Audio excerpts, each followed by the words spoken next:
Hello, and welcome to my beard's going crazy. An extremely exciting edition of Chet Manley streaming. I have a very special night planned. It is going to be super exciting. But before I get into too much of what's going on, I have to undeafen my. There we go. I had to undeafen my thing because I was talking on stream. We're live now, and I have guests. I brought friends to help me out with tonight. First, Hi, say hello.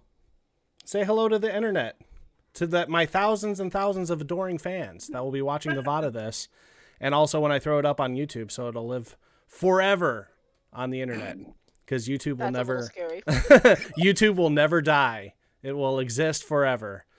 So first and foremost, I have with me Dragonlingdar. Dragonling, say hello. Hello. Purveyor. Oh, I'm sorry. I was going to give you a super awesome introduction. Go ahead. Do the thing. Purveyor of all things dragons. Not Ling in the little Ling in name, but not in stature. Dragonlingdar, welcome. Say hello.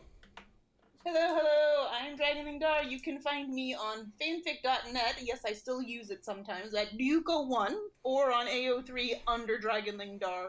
Those are where I post my fics. I'm also on Twitter under a very different name. Hey, me too. Yeah, it's because, fun fact, in Welsh, the plural of corgis is not corgis, it's corgwyn. Thus, okay. Thus, my Twitter handle is Crazy Corgwyn, the plural of corgis, because I like corgis. That's awesome. A lot, and yeah, that's really the important things about me. As you are a writer, you like corgis and dragons, and writers, corgis, dragons. That's really my personality in a nutshell. And Legend of Dragoon. Oh yes, well because that's where you and I met. When I was streaming Legend of Dragoon, and when I was editing them, and it was like in my third stream of Legend of Dragoon when you popped in. And I have read Dragonlingdar stuff online. There's a lot of it, so it's super enjoyable stuff. And I keep getting rejected, but they can't stop me from writing. That's right. So I just have an entire collection on AO3 rejected zine prompts. Awesome. Nothing motivates me more than spite. Spite writing. Oh yeah. Oh man. Like that. Spite writing mixed with just the right little bit of a certain particular drink that might be your favorite. That sounds like a good night to me. Yes. Redeemed Utaku, hello. Welcome to the chat. It's going to be a special night. I hope you're ready for this. Okay, and also with me and Dragonlingdar will be FelineFancy. FelineFancy, say hello. Hello. All things feline, all things streaming. FelineFancy, the bean controlling, crown winning, Final Fantasy X loving, FelineFancy. Welcome. Wow, that was one hell of an intro. I tried, and the funny thing is, I didn't even practice it. I was riffing off the top of my head. So It's a very good riff. Thank you. Tell us a little bit about yourself, FelineFancy, and where we can find you on the internet. Well, as Chet said, you guys, I am FelineFancy. You can find me both here on Twitch and on Twitter at FelineFancy and twitch.tv/FelineFancy. Streaming 3 days a week. We do have Fall Guys, so we do after some crowns. We have been delving into the Final Fantasy series, so we have finished 10, and we are almost done with 10-2. And yeah, just have fun, chilled, lay back, and we'd love to see you all come by and hang out. If you have not had the chance to check out FelineFancy's stream, it is an absolute blast. You are a lot of fun to watch. Everything you do is fun, but the Fall Guys is especially fun. I like the substitute cuss words that you come up with when you're getting bounced around. Those are a lot of fun. And also thank you for the host, because you're hosting this on your channel right now. Yeah, of course.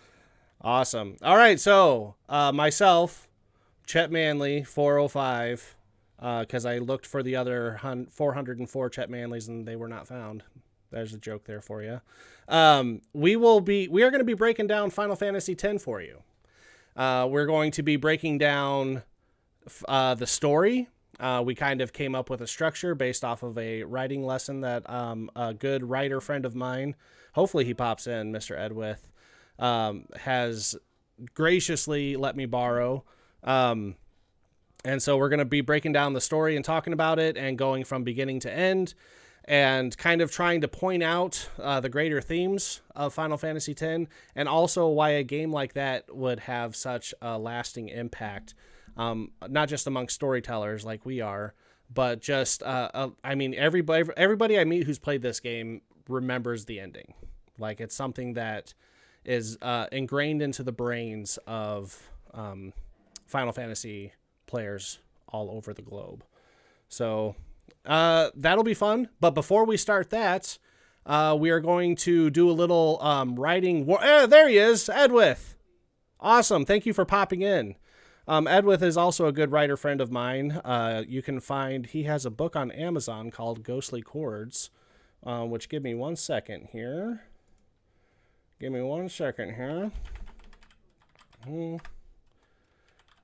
I'm going to drop the link for Edwith's book in the chat. I hope you don't mind, Ed, me dropping the link for your book in the chat. But you can find Ed's book that he has published on Amazon.com, but he's the one who let me borrow that stuff. But we're going to do a writing exercise and warm up, and that is we're going to break down the character arcs of some different characters. We each kind of assigned ourselves some characters. I went with yin and yang. I'm going to go real low by starting off with Kimahri, and then I'm going to go real high because I'm taking Auron. Dragonling, who are you? Whose character arcs are you breaking down? Well, I've really only prepared for Tidus, considering that we've got a lot of ground to cover, and a limited amount of time. But I mean, so I was planning on focusing mostly on Tidus. Okay, that's awesome. He's the main character, so. I mean, and he reminds you time and again, this is my story. Right, so. Exactly. Holy cow, why is that so big? Let me bring this up over here. If you guys don't know what a character arc looks like visualized, Edwith says that would be cool. I got my Amazon tax statement for 2021 and it was sad. Hey, it's more than I made, bud. Not that sad. You're published. So there on the screen is what a character arc looks like. So you got your Waka character arc, the inciting incidents, which is the beginning of the pilgrimage, some different words that describe him, kind of who he is at the beginning, which is this faithful, kind of fun-loving guy. But you can kind of tell that there's something a little bit behind the mystique behind the armor of Waka once he starts talking about his brother. Helps and hindrances is he loves blitzball and the goal and always winning, wants to win, is a good guy, still loves. Oh yeah, when you talk about Waka, he loves balls. And the one thing that stays consistent through his whole arc is that he still loves balls. The point of no return for Waka will be when he participates in killing a maester. So that's as faithful as he is and somewhat racist against the Albed. When he kills a maester, when he participates in killing a maester, that's actually kind of a big deal for him. So then growth and change is that he has a conflict inside of him where everything that he knew before of killing the maester and the religious kind of zealot that he was, and he starts learning the truth of what is actually going on in the is it the Church of Yevon? Would that be accurate in saying? Whatever it is, the religion / political power of Yevon. Once he starts coming into contact with the destruction of what that actually is, the truth of it, it starts making him question his own loyalty. And then finally he decides that even in the face of his own religious beliefs being torn down, he's going to stay faithful to his friends, and he's going to fight with them till the end. And then at the end, of course, he still loves balls. That doesn't change. So a good, solid character arc will have... if you want your character to change throughout the story. So if your character doesn't have change and he's the same person at the beginning of the story that they are at the end of the story, then that character is considered one note. They call it a one note character. And there aren't very many famous one note characters because they're easily forgotten. But someone like Waka is not forgotten. FelineFancy, who are you going to be breaking down for us? So I took on the opposite of Dragonling, and I'm taking on Yuna and her incredible story that you really don't realize how much she's got going on until you actually break it down, and it's insane, you guys. Sweet. So, man, it's not something that I'm like super stoked about doing, but I feel like it would be an extremely good practice to do this. Let's do the character arc for Mr. Blue Kitty himself, Mr. Kimahri. All right. I got my little board here because I kind of want to write it down as I'm going through it. And as you guys are going over yours, I'll be writing them down as well. Please feel free to interject at any time. Because you guys like Kimahri, do you not?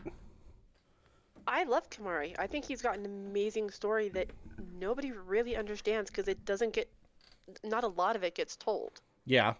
Well, I think when I was thinking about doing Redeemed Utaku says Kimahri is her favorite. Uh-oh. I think we better do a good job then. Yeah, I better do Kimahri justice. What is it? K-I Kimahri. There's an H in there somewhere. Kimahri. Oh, okay. I put the H in the wrong place. The thing about Kimahri, to really get a good character arc from him, you can't start where the story starts. You have to kind of go back and from the context clues. Most of his story is told in context clues. And then until you get to Mount Gagazet. And then you really kind of figure out, oh, before the story starts, Kimahri kind of does have a character arc. Also, he has the privilege of being the worst blue mage in any Final Fantasy game ever. But that's my opinion. I don't want to trash him too much. So when I was thinking about doing the Kimahri arc, it's easier for me, and actually kind of the same with Auron as well, to actually start the character arc not where the game starts, but where Kimahri's story starts. So the earliest thing that we know about Kimahri is that he was a small Ronso, which is kind of interesting, and I enjoy the conflict that they put in that he's the biggest character in your party as far as your main party. Kimahri's taller than all of you, and he's a super beefy boy. And he likes to run around in his little furry underwear with his tail sticking out. But amongst the Ronso, he was the smallest Ronso. So the point of... Let me bring this up just so I have kind of a visual to work off of. There it is. So the call to action and the inciting incident, which is always kind of the first place of the character arc, for Kimahri will be... what's the name of the character that he fought? The Hulk Hogan Ronso. Biran and Yenke. Oh, Biran, that's right. So his inciting incident, I would say where Kimahri's character begins is at... I'm going to put Hulk Hogan fight. Hulk Hogan fight. Kimahri has now been made a wrestler, everybody. Yeah. Well, I mean, he is running around in a leotard. So, I mean, that kind of works. You're not wrong. So Hulk Hogan fight. So a characteristic of Kimahri is he refuses to give up. That was the whole thing about that fight, was he would refuse to yield even though he was absolutely owned. Refused to yield. Instead of the crying uncle, which is what most of us know, it was if he didn't give up, he was going to have his horn broken. And which is why when we meet Kimahri, he has the broken horn. So the inciting incidents and the first turning point, we don't really know how or why as far as 10 goes. I don't know about 10 too. Hold on. My cat is... I need help with something real quick because I shut up my room to start streaming and I didn't know my cat was in here with me. And he wants out. So we How don't... dare you talk about a feline other than myself? Well, if he decides to come over here, you guys can meet him. Can you let the cat out of my room? Okay, we'll see if my oldest gets that text. So we aren't specifically told, unless there's something I missed, what happens between the time that Kimahri loses to Hulk Hogan at WrestleMania 3 and ends up at the parade of after Braska beats Sin. Because the parade when Braska beats Sin is where Kimahri meets Yuna for the first time, correct? Yes. Okay, so the first turning point... There you go. Thanks, Will. The first turning point for Kimahri will be meeting Yuna. Thank you. First turning point is going to be meeting Yuna at a party. The classic story of Catman meets girl. You know what I mean? At a parade. And he chooses to become her... I mean, she's not a summoner at that point in time, so he becomes her guardian, but not guardian in the sense of Final Fantasy X guardian and summoner. He becomes her protector. Well, and you have to realize that the bit of story you're missing here is Kimahri goes to Yuna because of Orin. Yes. So how does that happen? Orin selects Kimahri? If I remember correctly, during the game, Kimahri or someone mentions that it was the wish of a dying man. So he comes to Kimahri at some point during his travels during the years, comes across Orin as he's on his deathbed, quote unquote, after the fight with Yuna Leska, and promises to protect Yuna on Orin's behalf, I think. Please correct me if my memory is wrong. No, I think you're right. No, you are actually completely correct. Orin gives this story in Xanarkand after everything with Yuna Leska, and it's just him and Tita speaking. And he says that he uses the last of his strength crawling down Mount Gagazet, and that is where Kimahri finds him. Orin's the man. And that, yeah, and Kimahri says, yes, I will go look after Yuna. She's just a kid. Her father wants her taken from Bavel to Besaid. And that's what kind of prompts Kimahri into action. Okay, so that being said, okay, so I was able to correct the stream and put major spoilers in the stream title. If you guys are... Yeah, sorry guys, big spoilers. Yeah, it's big spoiler time. So this question I'm going to ask is directly from the end of the game. So just in case you're curious about that or don't want spoilers. So with Orin doing that at the wish of Braska, does that mean when Braska uses the final Aeon, that he already knows things aren't what they're supposed to be, that things aren't what they've been taught? I want a game about Braska, Jecht, and Orin. I want a game about their pilgrimage. We know... I'm right there with you. I would love to see that or something with some characters from 10-2 that we haven't met yet. Oh, yet. You've met him. I haven't met him because I haven't played that game. We'll get there. So we'll go over it when we talk about Orin. But it's obvious Orin, by the time he meets up with Kimahri, he's wise that Yu Yevon and Yuna Leska and the Church of Yevon are not what they seem. But I'm curious if when...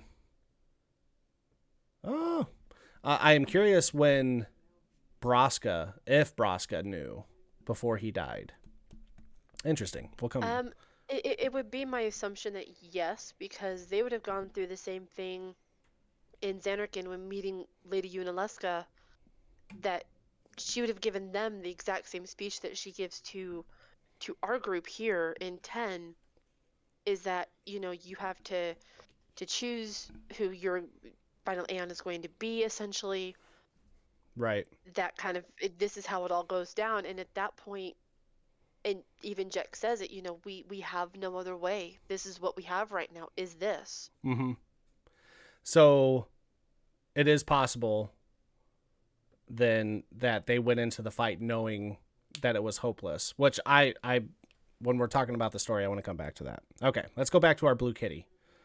But there's more to it than that. You see one of Jack's spheres is them getting ready to go in, and Jack's like, "Come on, let's go, Orin, quit being a big baby. Rah, rah, let's go, cry baby." And then the next Jack sphere you see is after they're already dead, and Orin fights Yunalesca, and gets straight pwned. Okay, but we're going back to the kitty. All right, so let's see. Push to breaking point. He becomes her guardian. That would definitely be his first turning point. And not only does he become her kitty guardian, daddy figure after Braska dies, but then he becomes her actual guardian when she chooses to be a summoner. I wonder how that conversation went between when she first told Kimahri. Did he say, "Ooh, Yuna, no summoner. Not what Braska wanted." I hate stilted talk, but anyways. Okay, so the breaking point for Kimahri. See, this is where a large gap is, and I think this is why, for me, Kimahri is such a hard character, because all the stuff we talked about has happened before we meet Kimahri actually in the game.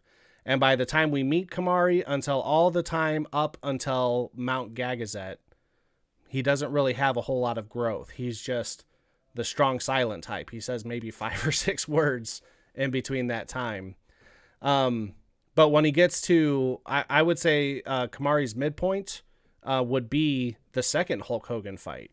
Would you not?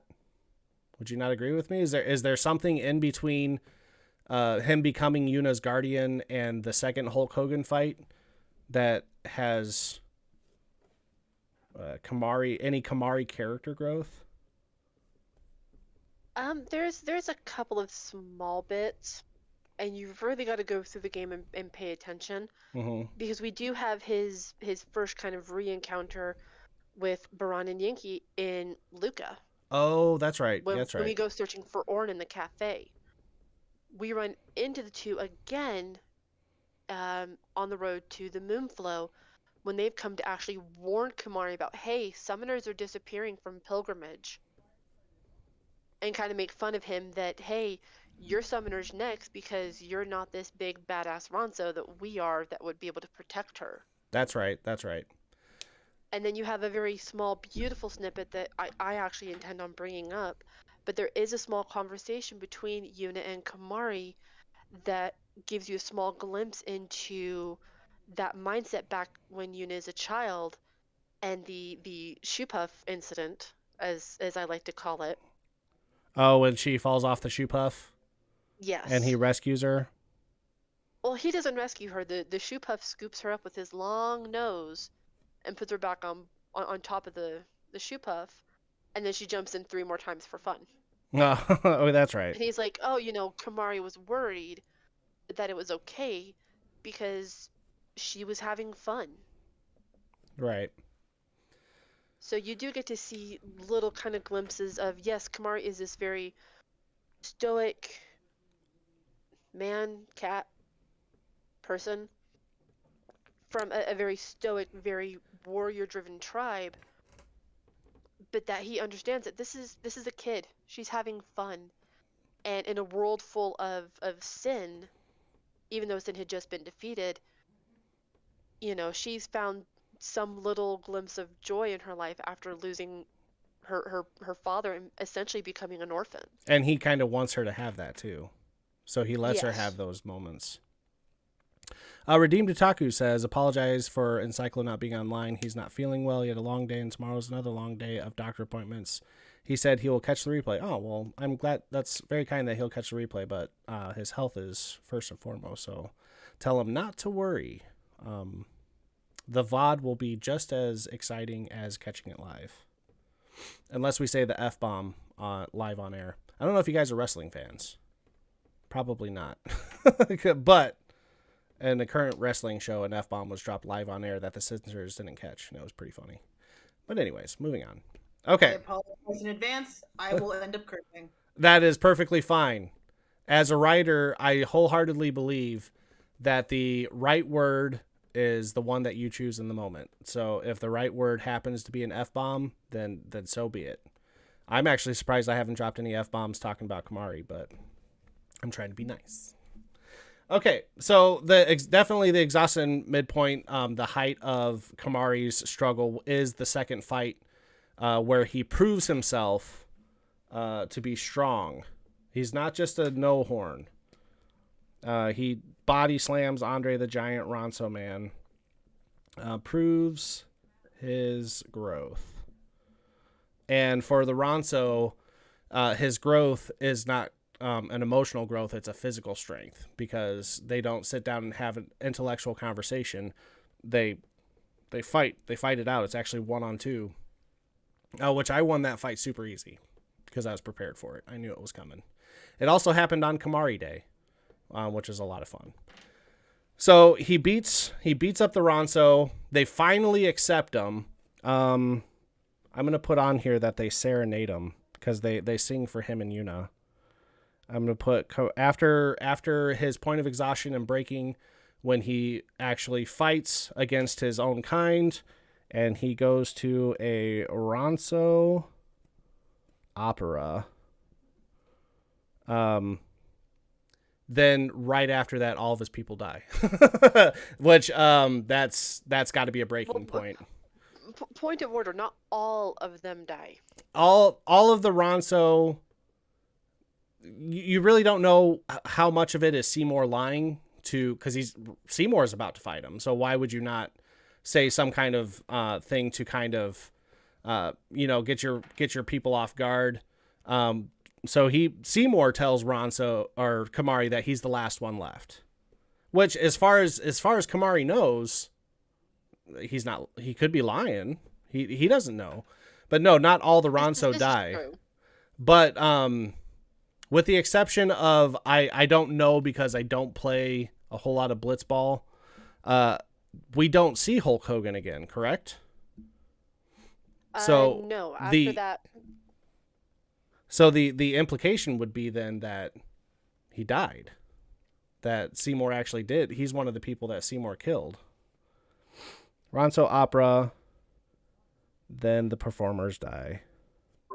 I mean, admittedly, he could have just selectively killed people. This is Seymour we're talking about, but I would. We're talking about, and he's the kind of guy who's just like, I'm going to become sin and kill everyone to end Spear's suffering. Right, so yeah. When he says he went and killed everyone, I'm willing to believe him at that just because of his general psyche. Well, if you look at the turning of the Ronso as well, where they're singing and performing for Yuna, they're at that point in the game, they've killed a maester and escaped from prison, right? Yeah, because they escape from prison before they go to the Calm Lands. So the maester Ronso is there, and that's when the fight happens, and they forgive. But now they're saying we're going to support you. So you would think if Seymour was coming to stop Yuna, the first people who would have stood in his way were the warriors, which were the people we just beat the crap out of.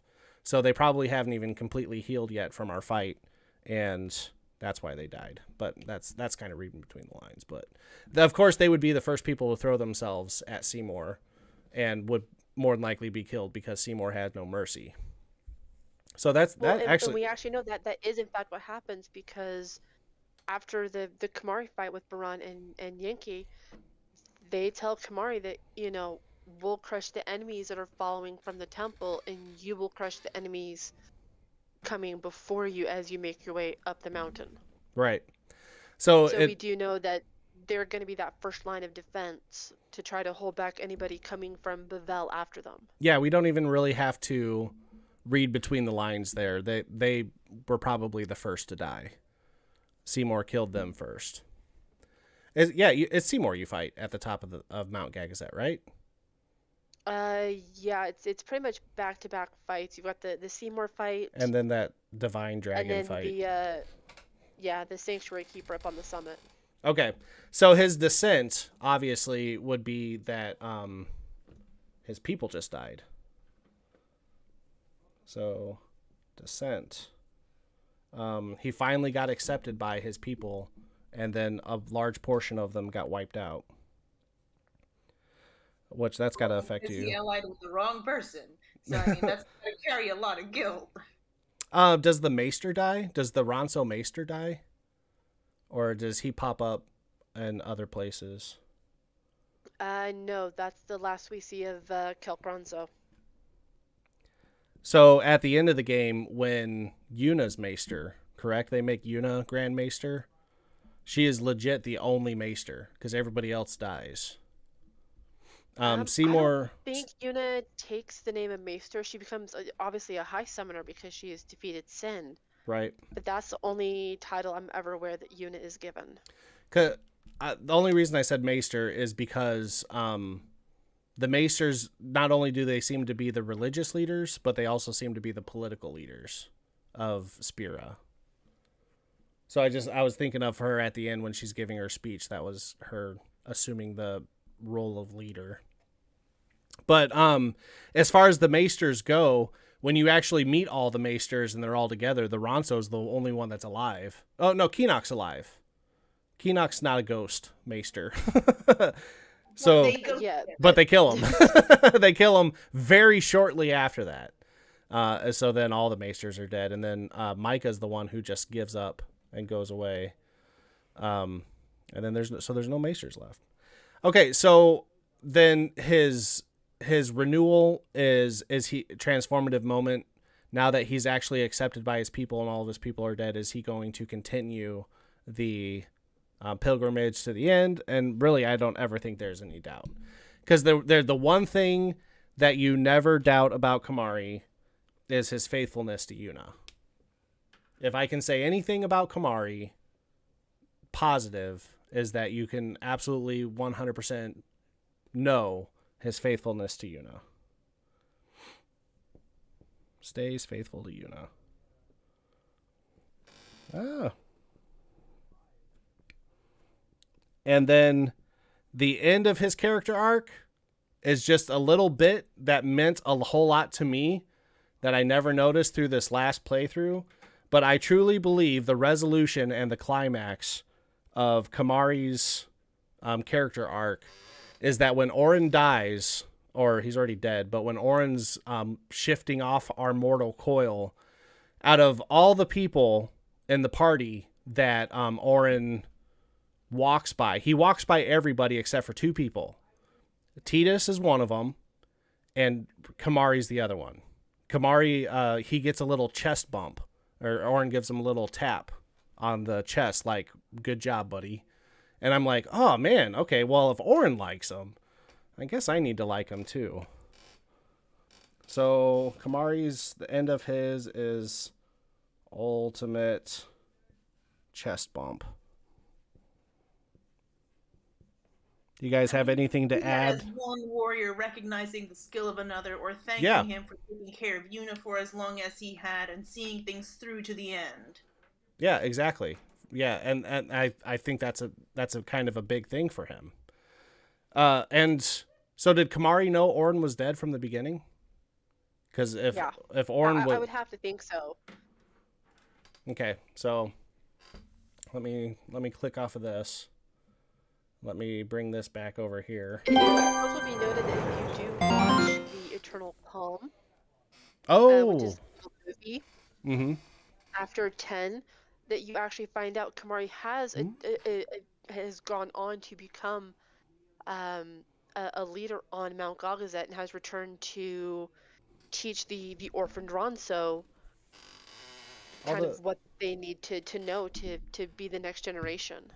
is this better? So there is our. I can't seem to get this right. I can't do it backwards. Kimahri, his most notable feature is that he refuses to yield. We got the Hulk Hogan fight 1 and 2. I got one little no horn guys right here because that's a big part of his character. Becomes Yuna's guardian. Ultimate chest bump. The green doesn't show up very well. Okay, so that's Kimahri done.